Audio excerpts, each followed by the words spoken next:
Hello everybody, welcome back to Ghostly French Toast, and today we're talking about a different, oh my gosh, another different hobby of mine, Warhammer 40k. We're more talking about the Satan, and just basically all the aspects of it, and what's the deal with the Satan as always. Also, if you hear my little kitty in the background, I have a little 6-month-old kitten right now. She's great, but she is a yapper, aren't you a yapper? You talk a lot, so it's not the best for recording. But, so, the basics. Basically the gods of the 40k universe, and of course there's a bunch of other gods with different factions within the 40k, but they're the gods of the basic aspects of the universe, so like life, death, energy, like the more scientific things, like they are the scientific, modifications of everything. Right, Tofu, you agree, my cat's name's Tofu. Basically opposes the old lizard dudes, or the old ones.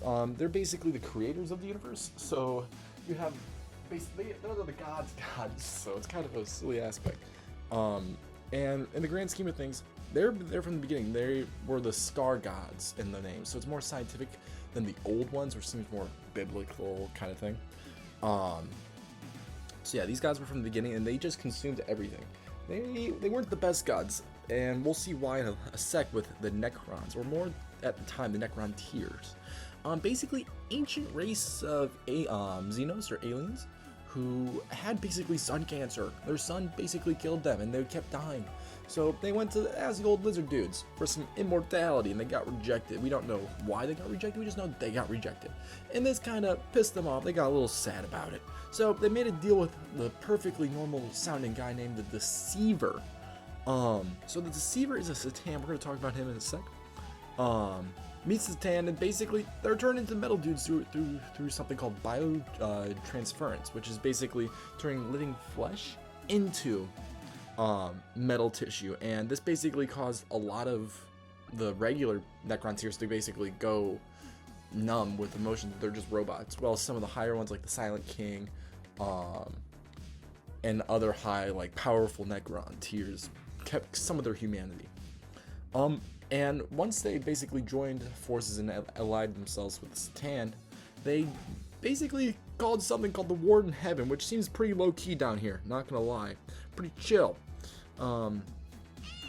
So what the War in Heaven was the war between the Necrons and the Satan and the old ones, and also the Aldari and the Orcs, because they're also created by the old ones to counteract to how powerful the Necrons were with the technology.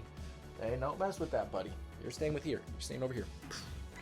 And the Necrons destroyed the old ones. They won the war, and you know, at that rate, get rid of the other gods that deceived you and turned you into like metal, like Terminator type things, right? You wouldn't like that, right, Tofu? Necrons kind of became the dominant life form for a while, and then they entered this something called the Great Sleep, where they basically rested for... You can't get up, that's a window! Sorry, my cat just tried jumping on a window, and she kind of struggled there. I'll put a picture of my cat on here as well. They kind of became that dominant life form. So now talking about the Satan itself, the Deceiver, the trickster god, basically the one that, you know, you shouldn't trust with information, basically trying to get immortality, because in the name, he is gonna deceive your ass. So not a silly, goofy, or smart idea, not gonna lie, bro. Fooled the Silent King, which the Silent King is also the leader of the Necrons at the time. The biotransference, as stated earlier, biotransference is when human flesh, or at least Necron tier flesh, is turned metal. And it's also the weakest out of the Satan.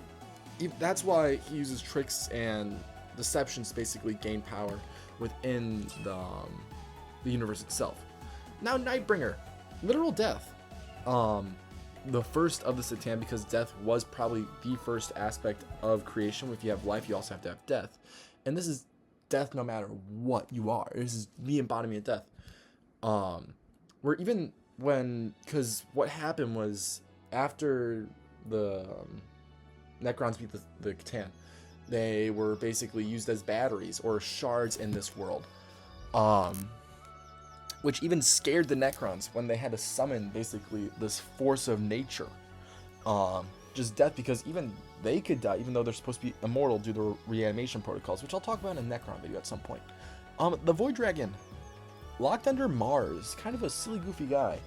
Um, as we currently know, is the most powerful Catan. Originally, he was from Earth, and the Emperor of Mankind basically sent him under Mars after beating him in his full form, which was like a giant dragon. But that's why he's known the Void Dragon. Now he lives under Mars and basically contained there, which basically formed the Mars colony, which is also in the Adeptus Mechanicus, which is the foundation for the Great Lie of Mars.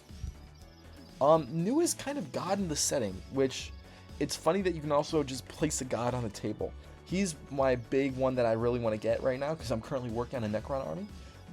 To be, what's it called? There's a Halloween tournament that I want to bring to, so I need to get him and start painting. But yeah, that's it for this time. I'll see you guys next